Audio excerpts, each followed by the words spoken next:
Kisah Nabi Ishak alaihissalam. Nabi Ibrahim memiliki dua orang putra. Putra pertamanya bernama Ismail. Ia lahir dari istri kedua Nabi Ibrahim alaihissalam yang bernama Siti Hajar. Putra keduanya yang bernama Ishak lahir dari istri pertama yang bernama Siti Sarah. Kedua putra Nabi Ibrahim ini diangkat sebagai nabi sekaligus rasul oleh Allah SWT. Apabila Nabi Ismail alaihissalam dikenal sebagai pemimpin yang selalu menepati janji dan penyabar, maka Nabi Ishak alaihissalam dikenal sebagai pemimpin yang sangat soleh dan berilmu. Kata Ishak berasal dari bahasa Yunani yang berarti tertawa atau tersenyum.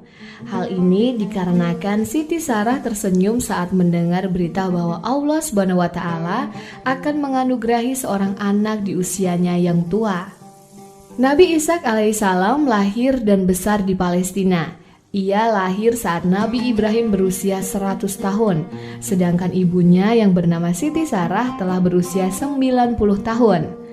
Dikisahkan bahwa Siti Sarah adalah seorang wanita yang sangat cantik. Ia adalah perempuan paling cantik di bumi setelah Siti Hawa atau istri Nabi Adam alaihissalam. Karena kecantikannya inilah maka Raja Mesir jatuh hati dan membawa Siti Sarah ke istana untuk dijadikan istri.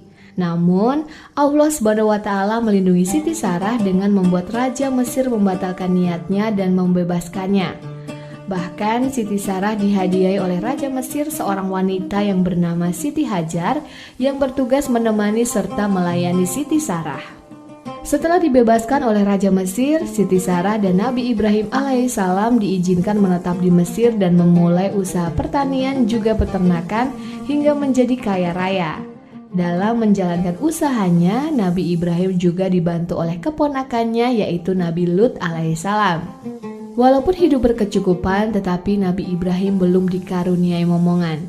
Hingga akhirnya Nabi Ibrahim memutuskan untuk meninggalkan Mesir dan kembali ke kampung halamannya di Palestina untuk berdakwah. Sedangkan Nabi Lut beserta keluarganya memutuskan untuk hijrah ke Yordania dan bermukim di kota Sodom.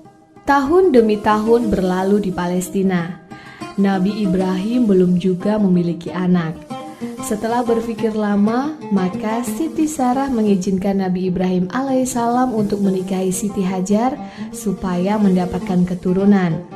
Siti Sarah memilih Siti Hajar karena ia seorang wanita yang jujur, berbudi pekerti baik dan berhati mulia. Dari pernikahan inilah Nabi Ismail alaihissalam lahir. Atas perintah Allah, Nabi Ibrahim harus membawa Siti Hajar beserta bayi Ismail keluar dari Palestina dan harus meninggalkan mereka di sebuah lembah kering yang bernama Mekah. Nabi Ibrahim dengan berat hati kembali ke Palestina dan berdakwah bersama Siti Sarah. Oleh karena ketaatan Nabi Ibrahim alaihissalam, maka Allah SWT mengutus malaikat Jibril, malaikat Mikael dan Israfil untuk datang memberi kabar kepada Nabi Ibrahim dan Siti Sarah akan segera memiliki anak. Setelah menyampaikan kabar gembira ini, ketiga malaikat melanjutkan perjalanan untuk menemui Nabi Lut di Yordania dan memberi kabar bahwa Allah akan menurunkan azab di kota Sodom. Sebelum dikaruniai putra, nama Siti Sarah adalah Sarah. Kemudian setelah mendapatkan kabar gembira akan melahirkan seorang putra, Allah SWT memerintahkan Nabi Ibrahim agar merubah nama istrinya menjadi Sarah. Allah akan memberkahi keturunannya kelak, sebagaimana halnya Allah SWT memberkahi keturunan Nabi Ismail alaihissalam. Nabi Ishak lahir 14 tahun setelah kelahiran Nabi Ismail alaihissalam. Siti Sarah membesarkan putranya dengan penuh kasih sayang. Setelah dewasa, Nabi Ishak meneruskan perjuangan ayahnya dalam berdakwah di jalan Allah. Ia memimpin bangsa Kan'an dengan arif dan bijaksana. Suatu hari, Nabi Ibrahim merasa bahwa hidupnya tidak akan lama lagi. Ia bermaksud menikahkan Nabi Ishak dengan Rafkah, anak perempuan dari saudaranya di kota Haran, Irak. Nabi Ibrahim tidak menghendaki Nabi Ishak menikah dengan perempuan dari suku Kan'an, karena masyarakat Kan'an belum beriman kepada Allah SWT. Wilayah yang didiami oleh bangsa Kan'an adalah kota Al-Halil. Wilayah ini kini termasuk dalam wilayah tepi barat Palestina.